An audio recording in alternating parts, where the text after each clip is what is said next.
제가 예전에도 한번 설교 시간에 제가 제 외할머니가 돌아가셨을 때 그때는 병원에 가지 않고 외할머니 집에서 그렇게 장례를 치렀습니다. 그래서 두 분 외삼촌과 함께 제가 그 여음을 하러 들어갔습니다. 그러니까 그때까지만 해도 뭐 돌아가신 지 몇 시간 되지 않았기 때문에 말 걸면 말하실 것 같고 만지면 눈 뜰 것 같고 외할머니의 그 죽음이 믿기지 않았습니다. 그러니까 물론 외할머니 얼굴이 지금은 뭐 거의 한 몇 년이 지났을까요? 1998년에 돌아가셨으니까 거의 한 뭐 20몇 년 지났죠. 외할머니 얼굴이 정확하게 기억나진 않지만 그때 그 저의 감정들, 마음들, 정말 믿기지 않았던 그 마음들이 생각이 납니다. 일반적으로 우리가 병원으로부터 의사로부터 사망 선고가 내려지고 나면 사실은 그 생명은 되돌릴 수가 없습니다. 아무리 붙잡고 울어도 이대로 가면 안 된다고 오열을 해도 우리는 그 생명을 되돌릴 수 없습니다. 그런데 땅에 묻히거나 아니면 화장을 하면 이제는 더 이상 소망이 없는 거죠. 혹시라도 의사가 잘못 판정을 내려서 아니면 죽었다가 정말 기적처럼 다시금 깨지 않을까, 그런 희망이 장례를 치르는 순간 모두 사라지게 됩니다. 예수님도 마찬가지였습니다. 예수님은 십자가의 고난을 당하고 십자가에 못 박혀 돌아가셨습니다. 시체로 끌려 내려와서 예수님께서 준비된 무덤에 들어가서 그 안에 시체로 누이는 것을 많은 사람들이 보았습니다. 예수님은 분명 십자가에서 그 목숨을 다하신 게 맞습니다. 수많은 현장의 그 증인들이 예수님이 죽었음을 말해주고 있죠. 그런데 3일 후에 성경에서, 특별히 사복음서에서는 예수님께서 다시 부활하셨다고 이야기를 하고 있습니다. 그런데 그 예수님의 부활의 장면을 예수님께서 다시 부활하셔서 제자들 앞에 나타나셨다라고 하지 않고 사복음서 모두가 예수님의 빈 무덤을 보여주고 있습니다. 예수님이 살아났으면 예수님이 살아난 그 증인들을 통해서, 예수님을 따랐던 그 무리들을 통해서 예수님의 다시 사심을, 부활하셨음을 증거를 하면 되는데, 복음서는 굳이 예수님의 빈 무덤부터 예수님의 부활의 시작을 알리고 있다는 거죠. 사실 예수님의 그 무덤은 저희가 정확하게 알려져 있지 않습니다. 물론 역사적으로 수많은 시간이 흘러오면서 아마 이스라엘에 있던 많은, 예루살렘에 있던 많은 그 장소들이 파괴되고, 뭐 성경의 다른 지명들도 마찬가지입니다. 그곳이 정말 성경에 나오는 딱 그 지명이 아니라 아마도 그곳이 가장 유력할 것이다 해서 성경의 지명들이 지금도 알려지고 있습니다. 그러니까 예수님 부활하셨으면 뭐 그런 장소, 뭐 이것이 중요한 것이 아니라 예수님이 살아난 게 중요하지 장소가 뭐 그리 중요할까? 우리는 그렇게 생각할 수 있습니다. 그런데 성경은 예수님의 빈 무덤부터 예수님의 부활을 이야기하고 있습니다. 사실 예수님의 빈 무덤은, 예수님의 그 무덤은 예수님의 시체가 놓였던 어떤 그런 특정한 장소, 그냥 그것으로서의 의미를 가지는 것이 아닙니다. 미국이든 한국이든 우리가 장례를 치르고 뭐 그것이 화장터가 됐든 아니면 묘지가 됐든 우리가 그분이 보고 싶고 그립고 생각이 나고 하면 그곳으로 달려가서 꽃을 들고 그분의 사진 혹은 그 묘비 앞에 그분의 살아있을 때 그 일들을 우리가 함께 추억하고 보고 싶어하고 그리워합니다. 그런데 예수님의 빈 무덤은 예수님께서 우리를 사랑하셨다, 예수님께서 우리의 어떤 스승이 되셨다, 돌아가신 예수님을 우리가 그리워한다, 사실은 그런 장소가 아니라 우리에게 영원한 생명을 허락하신 그 은혜의 현장이라는 것을 우리가 기억을 해야 되는 거죠. 예수님이 부활하셨다고 가장 먼저 증거했던 사람이 누구인 줄 아십니까? 예수님을 따랐던 사람들이 아닙니다. 마태복음 28장 11절 말씀인데 우리 한번 읽어보겠습니다. 마태복음 28장 11절 말씀입니다. 여자들이 가는데 경비병 가운데 몇 사람이 성 안으로 들어가서 일어난 일을 모두 대제사장들에게 보고하였다. 아멘. 마태복음에 보면 주일 아침 새벽에 예수님의 무덤으로 가는 그 두 명의 마리아, 그 옆을 군인들이 지나갑니다. 그 군인들은 예수님의 무덤을 지켰던 군인들입니다. 그런데 이 사람들이 허겁지겁 대제사장들에게 가서 그들이 보고 경험한 것을 보고합니다. 어떤 보고였을까요? 갑자기 지진이 나고 돌문이 굴러갔다. 너무나 놀라서 다시금 놀라서 대제사장들에게 가죠. 그러니까 대제사장들이 뭐라고 이야기를 합니까? 이렇게 이야기합니다. 많은 돈을 주면서, 은돈을 주면서 예수의 제자들이 그 시체를 훔쳐갔다고 소문내라. 그렇게 이야기를 합니다. 여러분, 이 군인들과 대제사장들을 통해서 우리가 알 수 있는 것이 뭐냐면 예수님의 시체가 갑자기 그리고 진짜로 사라졌다는 겁니다. 그리고 또 하나는 그 예수님의 시체를 가져간 사람은 예수님의 제자들이 아니라는 거죠. 만약 군인들이 봤을 때 예수님의 제자들이 정말 군인들을 공격하고 그 큰 돌문을 굴러서 그 안에 있는 예수님의 시체를 가져갔다면 군인들은 그냥 있는 그대로 보고하면 됩니다. 대제사장들은 있는 그대로 자신이 들었던 그 이야기대로 소문을 내면 됩니다. 그런데 돈을 주어가면서 거짓말을 시키게 하죠. 예수의 제자들이 훔쳤다고 해라. 여러분, 이것을 통해서 우리는 예수님의 시체가 어떻게 된지는 모르지만 정말 사라졌고 그 일은 예수님을 따르던 사람들에 의해서 일어난 일이 아니라는 사실을 우리가 알 수가 있습니다. 그러면 우리는 예수님의 빈 무덤을 통해서 우리는 무엇을 알 수 있을까? 첫 번째는 예수님의 빈 무덤은 끝이 아니라 하나님의 일을 보여주는 겁니다. 하나님의 일을 보여주는 사건입니다. 우리 마태복음 28장 2절 말씀인데요. 우리 한번 읽어보겠습니다. 마태복음 28장 2절 말씀입니다. 그런데 갑자기 큰 지진이 일어났다. 주님의 한 천사가 하늘에서 내려와 무덤에 다가와서 그 돌을 굴려내고 그 돌 위에 앉았다. 아멘.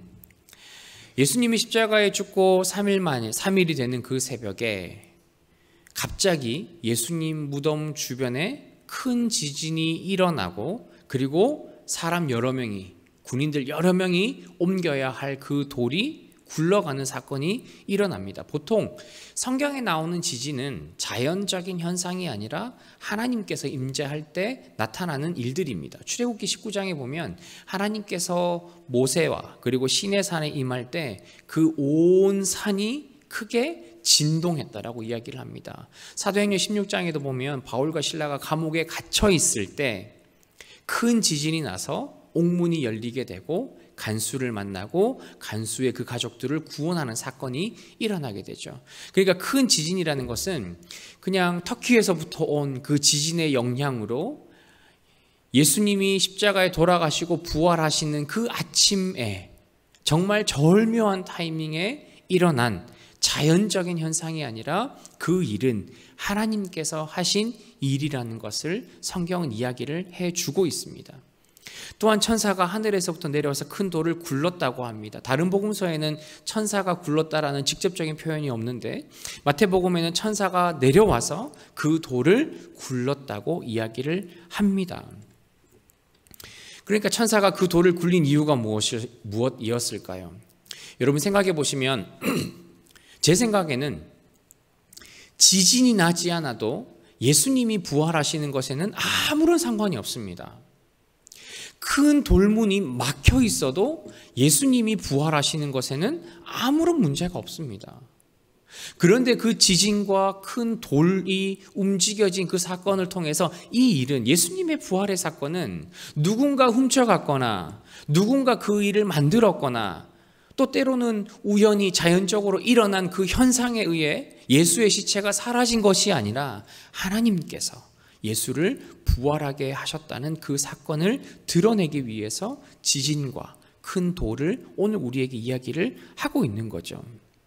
마가복음 16장 3절 말씀인데 우리 한번 읽어보겠습니다. 마가복음 16장 3절 말씀입니다. 그들은 누가 우리를 위하여 그 돌을 무덤 어귀에서 굴려내 주겠는가 하고 서로 말하였다. 아멘. 예수님의 시체에 향료를 바르러 가는 그 사람들의 고민은 뭐였냐면 누가 우리를 위해서 그 돌문을 옮겨주겠냐는 겁니다. 군인들이 그 무덤을 막고 있고 우리의 힘으로도 그 돌문을 굴릴 수 없는데 누가 그 돌을 우리에게 굴려주겠냐 하는 걱정이었던 거죠. 그러니까 이 여인들도 사실은 예수님이 부활하셨다는 사실은 전혀 생각하지 않고 있는 겁니다. 그런 일은 전혀 그들의 머릿속에 없는 거죠. 여러분, 만약 하나님께서 천사를 통해 그 돌을 굴리지 않았다면, 지진이 나지 않았다면 유대의 그 종교 지도자들은 예수님이 부활하셨다는 사실을, 그 진실을 끝까지 숨기려 했을 겁니다. 물론 진실을 숨긴다고 해서 그것이 사라지는 것은 아니지만 그들은 예수가 부활하지 않았다고 끝까지 그렇게 주장했을 겁니다. 우리는 예수의 부활을 보지 못했다고, 무덤 안에서는 아무 일도 없다고, 들어가지도 못하게 하고 확인하게도 하지 못했을 거라는 거죠. 그런데 하나님께서는 큰 지진과 그 돌을 굴리는 사건을 통해서 예수님의 제자들, 예수님을 따랐던 그 여인들의 입이 아니라 로마의 군인들, 대제사장들의 입을 통해서 예수가 부활하셨음을 오늘 저와 여러분들에게 알려주고 있는 겁니다. 여러분, 예수님의 부활은 하나님께서 하신 하나님의 구원의 일인 줄 믿습니다.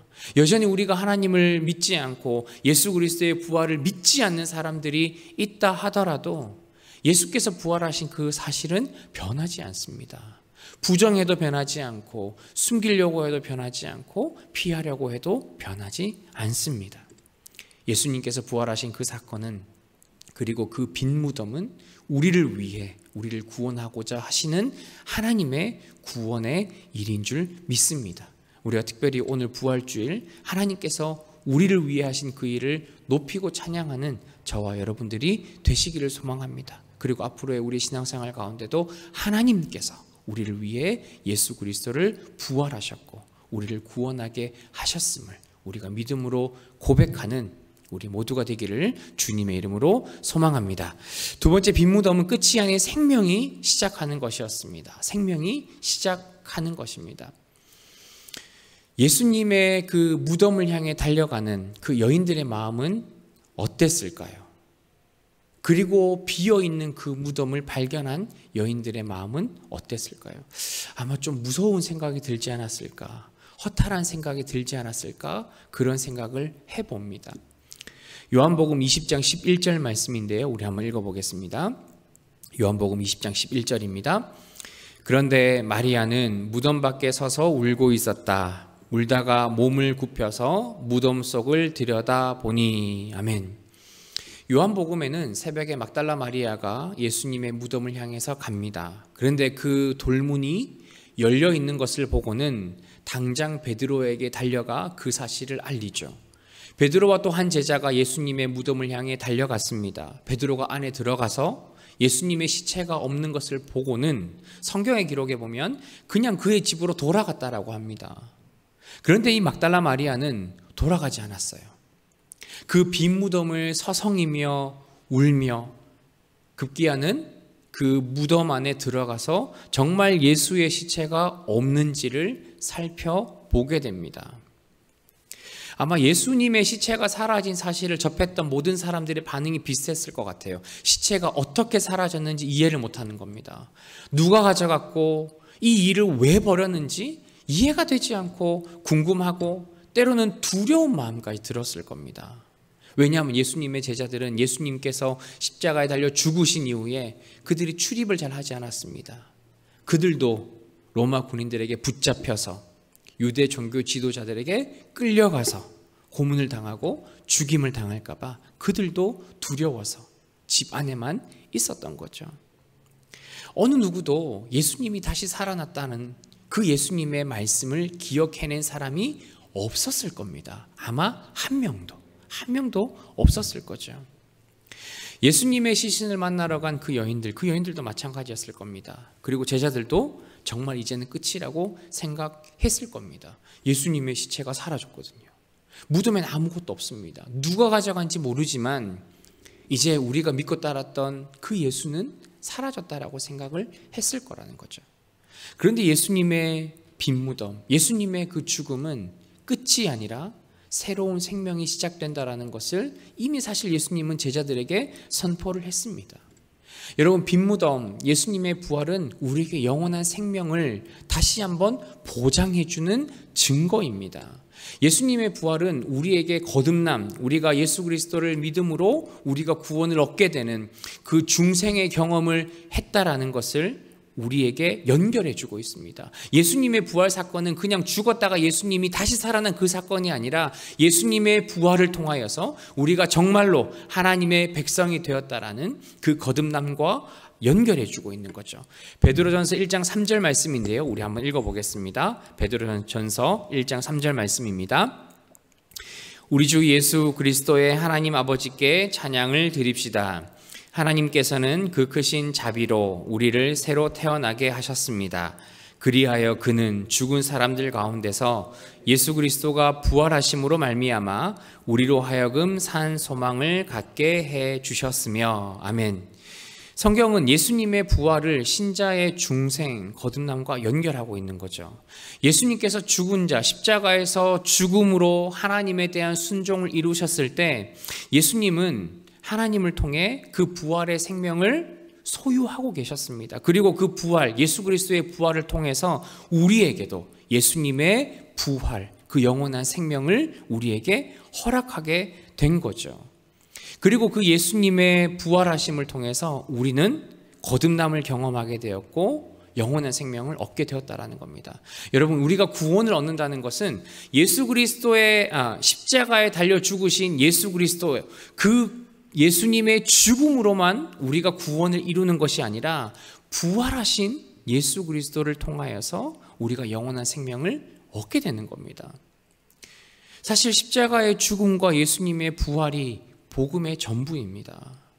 우리가 예수 그리스도의 십자가의 고난과 그 죽음, 그것을 통해서 우리가 영원한 생명을 얻게 되는 과정이지만, 우리의 모든 죄가 해결되었지만 예수께서 부활하지 않았다면 우리에게는 영원한 생명이 없었을 거라는 거죠.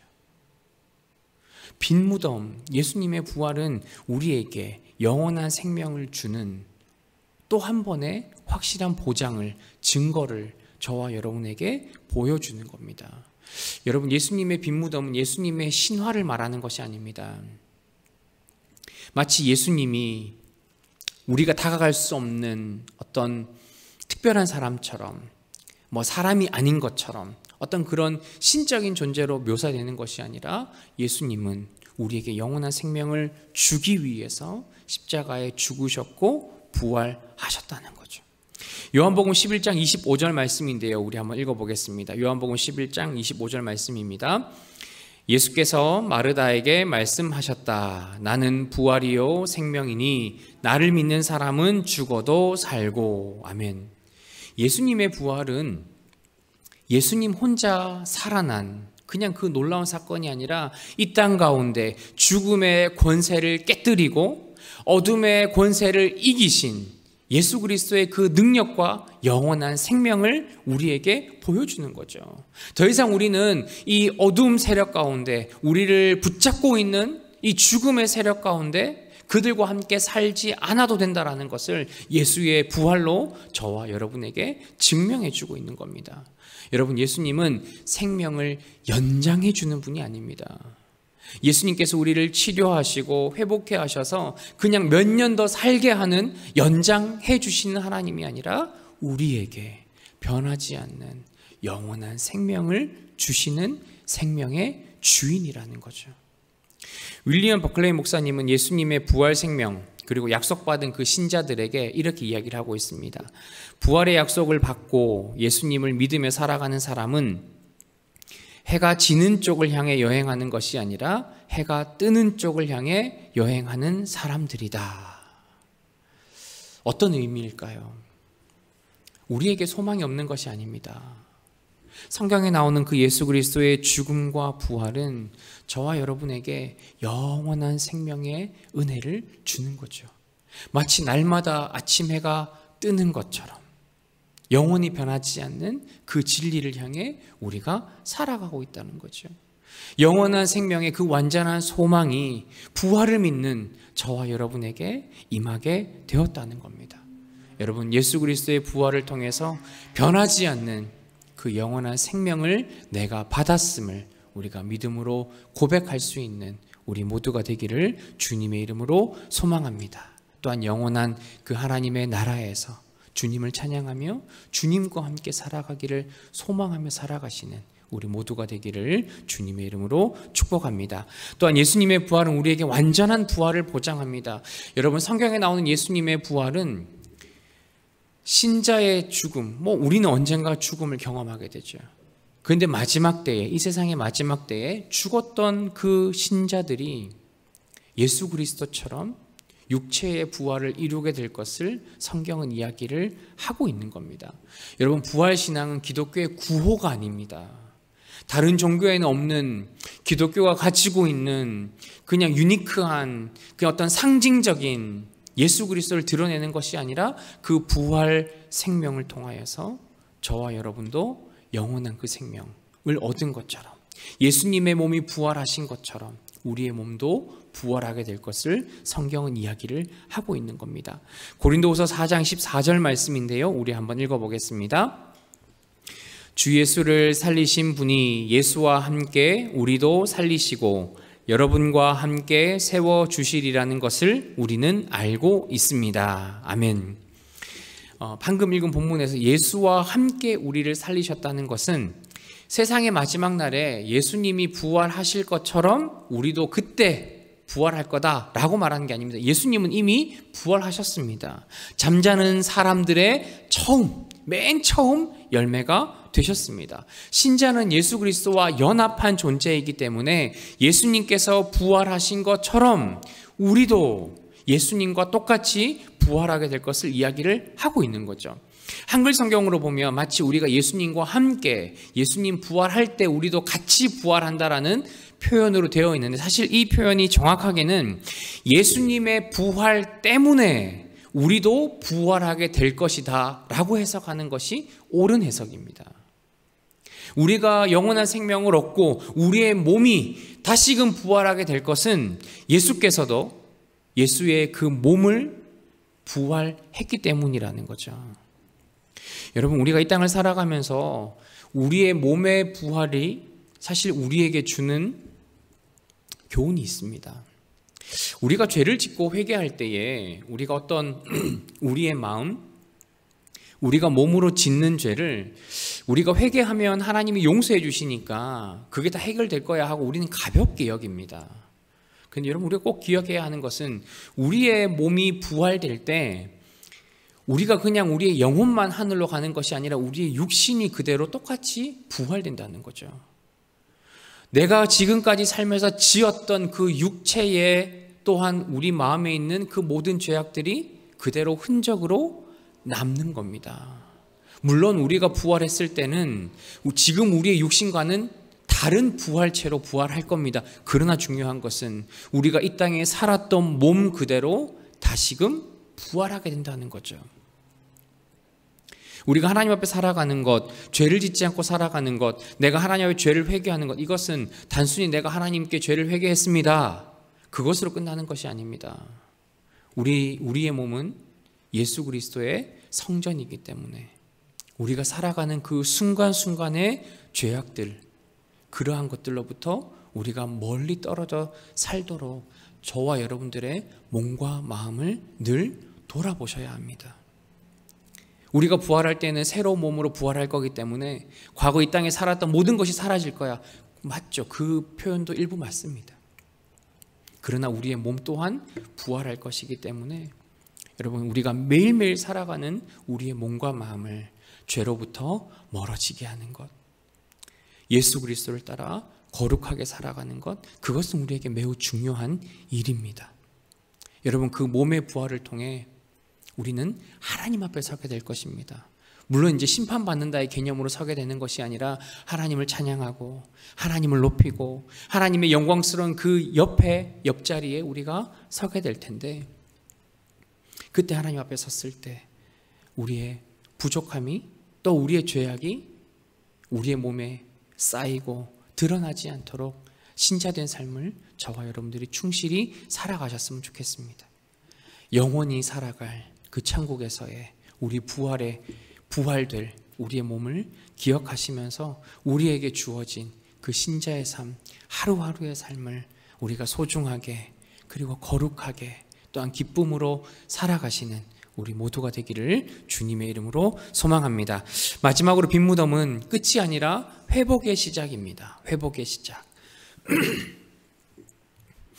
예수님은 우리에게 부활하시면서 영원한 생명뿐만 아니라 우리를 회복시키기도 하십니다. 예수님이 십자가에 달리기 전에 한번 제자들의 모습을 한번 떠올려 보십시오. 마가복음 14장 50절에 보면 제자들은 모두가 예수님을 떠났다고 표현하고 있습니다. 심지어 베드로는 예수님을 3번이나 부인하면서 예수님을 저주했습니다. 실패자들이죠. 예수가 정말 내 스승이 맞고 나를 위해 이 땅에 오신 메시아가 맞다면 끝까지 지켰어야 돼요. 내가 죽더라도 내가 끌려가더라도 예수님과 함께 갔어야 하는 것이 맞습니다. 그런데 예수님의 제자들은 실패자들인 거죠. 지키지 못했습니다. 아마 예수님을 향한 어떤 미안한 마음, 상실감, 송구함, 죄책감 그런 마음들이 많이 들었을 겁니다. 그런데 예수님은 그 실패자들을 버리지 않으셨다는 거죠. 마가복음 16장 7절 말씀인데요. 우리 한번 읽어보겠습니다. 마가복음 16장 7절입니다. 그러니 그대들은 가서 그의 제자들과 베드로에게 말하기를 그는 그들보다 먼저 갈릴리로 가실 것이니 그가 그들에게 말씀하신 대로 그들은 거기에서 그를 볼 것이라고 하시오. 아멘. 천사는 빈 무덤을 찾은 여인들에게 예수님께서 예전에 너희들에게 제자들에게 갈릴리로 먼저 갈 것이라고 이야기하지 않았냐. 예수님의 제자들에게 갈릴리로 가서 예수님을 만나라. 그렇게 이야기를 전하라고 합니다. 마가복음 14장 28절에 보면 예수님께서 제자들에게 주의 만찬을 하실 때에 내가 갈릴리로 먼저 가겠다고 이야기를 하셨습니다. 그런데 예수님의 제자들은 그 말이 떠오를 리가 없죠. 예수님이 부활하셨다고도 생각도 못했는데 그 말이 무슨 의미가 있겠습니까? 예수님께서 먼저 갈릴리로 가셨고 사실 예수님께서 제자들을 다시 갈릴리로 부르신 거죠. 그런데 왜 갈릴리로 부르셨을까요? 하필이면 예루살렘이 더 중요하지 않습니까? 예루살렘에 남아 계시면서 예루살렘에서 예수님께서 못다한 일을 하셨어야죠. 그런데 갈릴리로 먼저 가셔서 제자들을 부르십니다. 왜 그랬을까요? 갈릴리는 예수님이 제자들을 처음 만나고 그들을 제자로 부르셨던 장소입니다. 그 주변에서 복음을 선포하시고 병든 자들을 회복하게 하고 제자들에게 천국의 복음, 교훈을 알려주셨던 그곳이 갈릴리 지역이라는 거죠. 그리고 예수님께서 부활하시고 난 이후에 갈릴리에 있는 그 제자들에게 나타나셔서 밤새도록 잡지 못했던 그 고기, 물고기, 그 사건을 다시 한번 재현하십니다. 누가복음에 보면 예수님이 처음 제자들을 부르실 때 그 사건이 있거든요. 밤새도록 고기를 못 잡은 그 사건을 다시 한번 떠올리면서 예수님이 제자들을 부르시는 거죠. 그리고 그들을 회복시키시고 다시 한번 베드로에게 예수를 위해 살 것을 명령하시고 베드로가 순종하는 사건이 나옵니다. 여러분, 만약 예수님께서 배신한 제자들을 찾지 않고 그들을 다시 부르지 않고 그들을 회복시키지 않았다면 그들은 어떤 삶을 살고 있을까요? 예수님은 새로운 제자들을 뽑지 않으셨어요. 괘씸하죠. 나를 배신하고 도망간 녀석들. 그러면 정말 앞으로는 나를 배신하지 않을 새로운 제자들을 뽑아서 그 사람들에게 복음 증거를 맡기고 그 사람들을 통해서 복음이 전파되도록 하셨어야죠. 예수님 40일이 아니라 더 있다가 승천하시면 되지요. 뭐 40일 꼭 지키셔가지고 승천을 해야 합니까? 물론 그것에도 의미가 있겠지만, 그런데 예수님은 다시 제자들을 뽑지 않았습니다. 흩어졌던, 배신했던 그 제자들을 굳이 다시 불러 모으셔서 예수님께서 그들에게 복음을 맡기는 그 일들을 하셨다는 거죠. 여러분, 예수님은 절망과 좌절감에 빠져 있는 제자들에게 다시 한번 회복의 은혜를 허락하셨습니다. 그들을 품어주셨습니다. 그들에게 새로운 소망 가지기를 원하셨습니다.